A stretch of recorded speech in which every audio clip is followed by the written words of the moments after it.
اسلام میں غلامی کیوں تھی یا اسلام نے غلامی کو ایک دم ختم کیوں نہیں کیا؟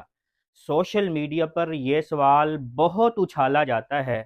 آئیے غلامی کی اس تصویر کو صاف کریں جو اب تک بلیک اینڈ وائٹ پڑی ہوئی تھی۔ دوستو، غلامی اسلام کی ایجاد نہیں تھی، بلکہ یہ اس وقت کے پوری دنیا کے ورلڈ آرڈر کا حصہ تھی۔ اچھی طرح سمجھ لیں کہ اسلام جب آیا تو غلامی پہلے سے ہی روم، ایران، مصر اور ہندوستان سمیت پوری دنیا میں ایک مستحکم معاشی اور جنگی نظام کے طور پر موجود تھی۔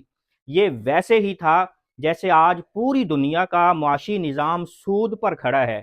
اگر آج کوئی ملک چاہے بھی کہ وہ ایک سیکنڈ میں سودی نظام ختم کر دے تو پوری معیشت بیٹھ جائے گی۔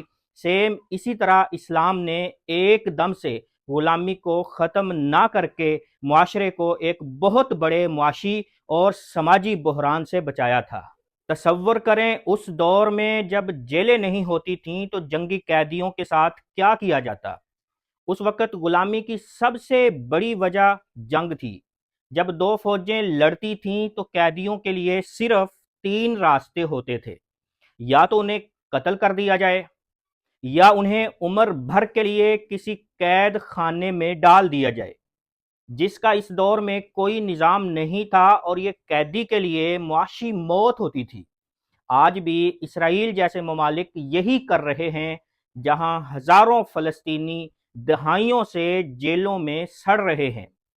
تیسرا طریقہ یہ تھا کہ غلاموں کو خاندانوں میں تقسیم کر دیا جائے تاکہ وہ معاشرے کا حصہ بن کر زندگی گزار سکیں۔ اسلام نے اس تیسرے راستے کو چنا کیونکہ یہ قیدی کے حق میں سب سے بہتر اور انسانیت نواز طریقہ تھا۔ دوستو، اسلام کا مقصد غلامی کو برقرار رکھنا نہیں بلکہ اسے خوبصورتی سے ختم کرنا تھا۔ اسلام نے اس کے لیے ایک بہت ہی ماسٹر پلان اپنایا۔ ایک طرف اسلام نے غلام بنانے کے تمام پرانے دروازے بند کر دیے، اور دوسری طرف غلاموں کو آزاد کرنے کے اتنے راستے کھولے کہ دنیا حیران رہ گئی۔ گناہ ہو جائے، غلام آزاد کرو، روزہ ٹوٹ جائے، غلام آزاد کرو، زکوٰۃ کا پیسہ ہے اس سے غلام خرید کر آزاد کرو۔ اسلام نے غلام کو ایک چیز یا آبجیکٹ کے درجے سے نکال کر ہیومن اور انسان بنا دیا، یہاں تک کہ انہیں وہی کھلانے اور پہنانے کا حکم دیا جو مالک خود کھاتا پہنتا تھا۔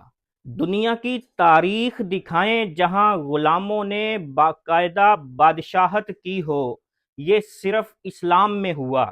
دوستو، یہ صرف اسلام ہی کا اعزاز ہے کہ یہاں غلاموں نے خاندان غلامہ سلیو ڈینسٹی کے نام سے حکومتیں کی۔ قطب الدین ایبک جیسے لوگ غلام تھے مگر بادشاہ بنے۔ یہ اسلام کی دی ہوئی تربیت تھی جس نے غلاموں کو اس قابل بنایا کہ وہ سپہ سالار اور حکمران بنے۔ کیا موجودہ زمانے میں کسی کو غلام یا باندی بنایا جا سکتا ہے؟ نہیں، موجودہ زمانے میں کسی انسان کو غلام یا باندی نہیں بنایا جا سکتا، کیونکہ آج کا ورلڈ آرڈر اور تب کا ورلڈ آرڈر بدل چکا ہے۔ جو ملک بھی یونائٹڈ نیشن کی ممبرشپ حاصل کر لیتا ہے تو اسلام اسے پابندی معاہدات کا حکم دیتا ہے، اور اقوام متحدہ کا چارٹر غلامی سے منع کرتا ہے۔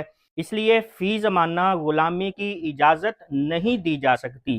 لیکن آخر میں ایک بات، آج غلامی کی زنجیریں شاید نظر نہیں آتی، لیکن کیا ہم آج کے معاشی نظام کے غلام نہیں ہیں؟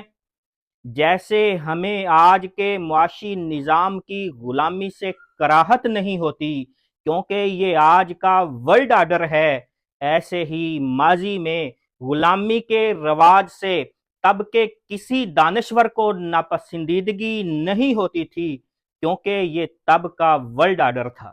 آپ بھی اسلامی لٹریچر میں موجود غلامی کے تصورات کے متعلق اپنے ذہن کو پاکیزہ رکھیں۔ آپ کا اس بارے میں کیا خیال ہے؟ کمنٹس میں ضرور بتائیں۔ ویڈیو پسند آئی ہو تو شیئر کریں۔ السلام علیکم ورحمۃ اللہ وبرکاتہ۔